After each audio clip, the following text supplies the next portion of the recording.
সকলেই এখন Facebook use করি। তো মেসেঞ্জারও কম বেশি লোক ইউজ করি।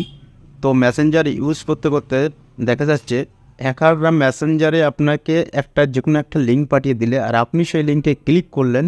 ক্লিক করার সঙ্গে সঙ্গে আপনার ফোন, আপনার ফেসবুক হ্যাকাররা হ্যাক করে নিল বা হ্যাকিংয়ের হাতে আপনাদের চলে গেল। যদি আপনি মেসেঞ্জারে একটা সেটিং করে রাখেন, তাহলে হ্যাকাররা কখনোই আপনার ফোন হ্যাক করতে পারবে না, আপনার মেসেঞ্জারও হ্যাক করতে পারবে না। তো চলুন কীভাবে করবেন আমি দেখিয়ে দেই।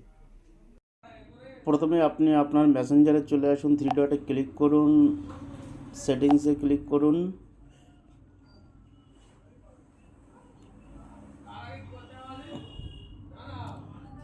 প্রাইভেসি অ্যান্ড সেফটিতে ক্লিক করুন, সেফ ব্রাউজিং এটাতে ক্লিক করুন, এটা অন করে রাখুন।